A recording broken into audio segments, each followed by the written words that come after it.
President. Senator from Ohio is recognized. Thank you, Mr. President. I appreciate being recognized. I want to start with a short little story. A month after, well, maybe 2 weeks after President Biden took office, I was invited as a new chair of a major Senate committee, the Senate Banking, Housing, and Urban Affairs Committee. I think the presiding officer was there that day, too. We met in the Oval Office with the President of the United States, and we sat in a semicircle, and I saw the painting behind President Obama was Franklin Roosevelt. He was surrounded by busts of Harry Truman and Rosa Parks and Dr. King and Cesar Chavez, and Robert Kennedy. And he asked us to go around the room and tell us what interests us, what kind of things we should be doing. And when it was my turn, I talked about the Protecting the Right to Organize Act.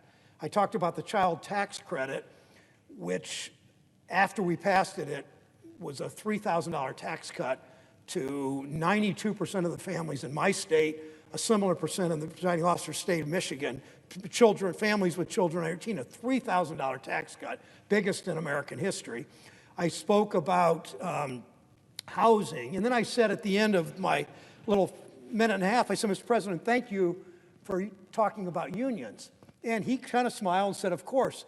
When the meeting was over, after 45 minutes or so, the president walked towards me and he said, why wouldn't I mention unions? And I said, Mr. President, I've been in this office a number of times over the last 20, 25 years, and I've never heard a president talk about the unions the way you do. And that was the beginning. We then passed the Recovery Act and have done so much more of the bipartisan infrastructure bill. And he's always put the emphasis on workers, putting workers at the center of our economic policy and workers at the center of our country, in the center of our economy. And let me illustrate. The last 2 weeks, I know that Senator Hassan, who is about to preside today, when she went back to New Hampshire during these 2 weeks and was talking to families and workers, and Senator Peters, who's presiding from Michigan, the same. And what struck me is we had 4 sort of cabinet-level people from the Biden administration that came to Ohio during this couple of weeks. And I was with 3 of them. One of them, we couldn't work out schedules. The head of the EPA was in Ohio. You know what he talked about? He talked about how we replace, Ohio unfortunately is number 2 in the country in the number of contaminated pipes connecting main water lines going into people's homes, contaminated with lead. We are, because of the bipartisan infrastructure bill, going to replace those 600,000 pipes. We're going to replace them with U.S. made in America iron and steel and other components, because in infrastructure we passed the strongest, and Senator Hassan was part of this, and others passed the strongest Buy America provisions ever in American history. If you're going to spend American tax dollars, you're going to hire American workers to do that. So Administrator Regan of the EPA talked about what that means. It means thousands of jobs for pipe fitters and other union tradespeople. It also means clean water going into moderate low-income families' homes in Appalachia and East Cleveland and everywhere in between, and that means healthier children. Then the Secretary of the Department of Labor came. The Department of Labor Secretary, with President Biden's predecessor, was essentially a corporate lawyer. I would use the word, this might sound a bit disrespectful, I apologize ahead of time, a hack, but fundamentally he was a guy that spent his career making millions of dollars, I assume millions of dollars a year, working for a very prestigious law firm, busting unions and always siding with employers, with big corporations against workers. That was the predecessor. The Secretary of Labor under President Biden came out of Boston, and he was a former laborer. He was a former union laborer. And make that contrast. Then I spent part of the time in Lakewood, a Cleveland suburb, in the city of Cleveland, in Lakewood, then Fremont, Ohio, with the new chair of the Export-Import Bank, talking about jobs, talking about workers, talking about getting help competing with the Chinese, with the Export-Import Bank, always with an emphasis on wages. And we know what's happened the last 50 years. I went to high school, walked the halls of Mansfield Senior High School and Johnny Appleseed Junior High School with the sons and daughters of machinists who worked at Ohio Brass, of electrical workers that worked at Westinghouse, with auto workers that worked at GM, with rubber workers that worked in Mansfield Tire, and with the sons and daughters of laborers and operating engineers and millwrights and carpenters and pipe fitters and painters and electricians, all making middle-class union wages that really built a decent economy for tens of thousands of families in my community. And I know what that meant and then we saw corporate leaders, first they shut down production in places like Mansfield, my hometown, or Springfield or Toledo. They moved to Alabama or Tennessee or Arkansas, low wages, few unions, weak unemployment compensation, sort of inadequate unemployment and workers' compensation programs for injured and unemployed workers. But those wages weren't low enough, so these same corporate leaders went on a scavenger hunt to Mexico and China and all over the world to try to find the cheapest labor possible. And you know what?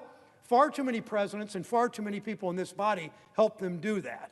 And that's why this president's so important. It's why this Senate's so important, that we can fight back. And we're seeing now the whole idea of this administration is to begin to bring these jobs back home and treat these workers with respect and begin again to rebuild the middle class. The last cabinet secretary to come in that I spent a full day with was in Chillicothe, Ohio, in southern Ohio. It's a small community hurt by globalization. There is a VA hospital. It was one of the oldest VA hospitals in the country. And these workers, there was a commission started by President Trump that's slating the closure of the Chillicothe VA. Today, this presiding officer, Senator Hassan, and I were in the Veterans Committee asking about workers, Senator Tester presiding and Senator Bozeman, a good bipartisan team on Veterans Affairs. What do we do to make sure these workers are whole, that we train workers, that they have that they're not burning out by all the tension and the pressure and the anxiety they face now? In sitting with Secretary Dennis McDonough, the new Secretary of the VA, the Biden Secretary of the VA, was a pleasure watching him interact with these workers, interacting with Jessica Free, who is the union president at Chillicothe, the American Federation of Government Employees. President Kelly, the international president, was there.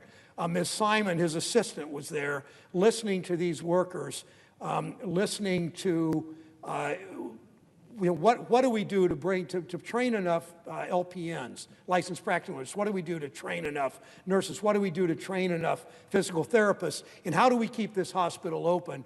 Because so many veterans care so deeply about this hospital. So the last 2 weeks, what motivates me in this job is my job really in so many ways is how do you speak for those who don't have a voice? How do you fight for those? It's always whom you fight for and what you fight against. I'm not interested in opposing Senator McConnell because he blocks a whole bunch of stuff that we care about. I'm not interested in opposing him. I'm interested in fighting against some of the things he does. But I'm interested in fighting for these workers at the VA. I'm interested in fighting for these pipe fitters that are going to lay these pipes, clean pipes without lead contamination, making these children in Appalachia, Ohio, in East Cleveland and East Columbus, Ohio, making them more whole. I'm interested in helping these workers who DOL finally sides with instead of fighting with corporate interests. During this 2 weeks, I went to a Starbucks in Columbus, and these workers are trying to organize a union. They know that carrying a union card means better wages, it means better benefits, and it means more control over your work schedule.